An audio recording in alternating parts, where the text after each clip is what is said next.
Okay, this is piece 80, the Venus of Urbino. It is the last of our Italian Renaissance pieces, and this piece is by Titian. The function of this piece is that it likely hung in the private chambers of the wife, Julia Verano, the wife of Duke of Urbino. The name of this piece is the Venus of Urbino, taken from their names, Duke and Duchess of Urbino.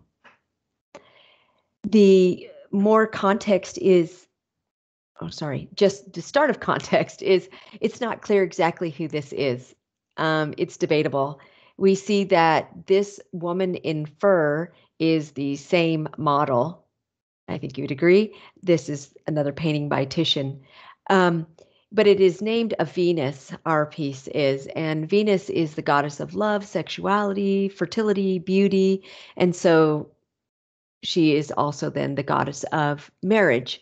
And some would say that by calling it a Venus, we remove it from humanness and then we open it up for voyeurism so that a person can stare or look at this painting, gaze at it, and not feel uncomfortable because it's a goddess after all. Just wondering here whether or not you think that Julia Verano, the Duchess of Urbino, is the same woman. More context. Titian had 28 years later been working with the artist Giorgione and had completed this piece for him, the Dresden version, which you can see has some significant similarities to the Venus of Urbino. And so it's thought that he had been working out this whole vision of the reclining nude for quite some time.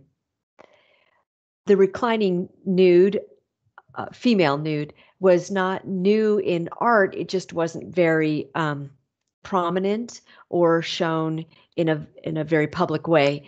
So these cassoni are these large wedding chests. On the interior of them, at the lid, a reclining nude would be painted, but they're not shown to everyone. So Titian makes a move by bringing the woman reclining out to public. Now, not that it's hanging in people's living rooms either, though. So let's look at content. There are symbols of marriage, some art historians would say. Myrtle, which is this plant right here, is a sign of love and marriage. And then there are rose hips in her hair, kind of, and then in her hand. And those also are used in marriage ceremonies and are a sign of marriage.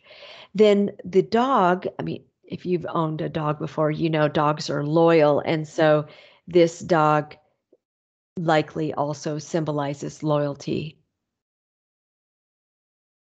And so does this painting kind of educate this young bride, the Duchess of Urbino, Julia, on what it is to be a wife, because she was engaged at age 10 and the marriage was consummated a few years later.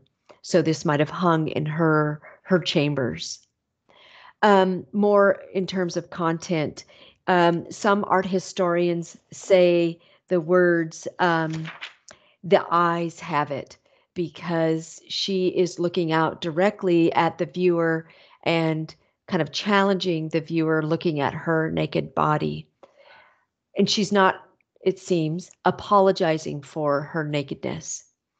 She has these red roses, which I've mentioned symbolized love, and they kind of mimic her other hand here, which is in her genital area.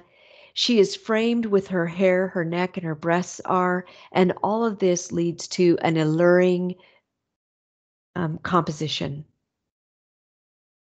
More form here.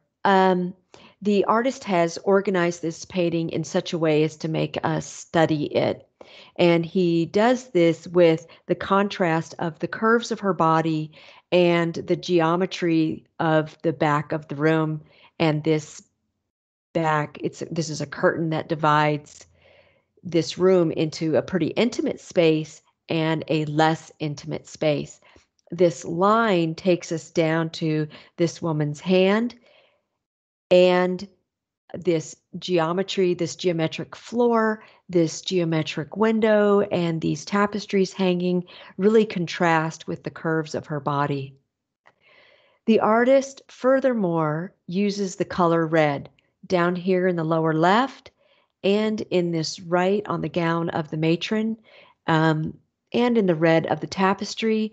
We are drawn from one corner of the painting to the other across the Venus of Urbino's body, um, looking at this red color along the way, as a guide.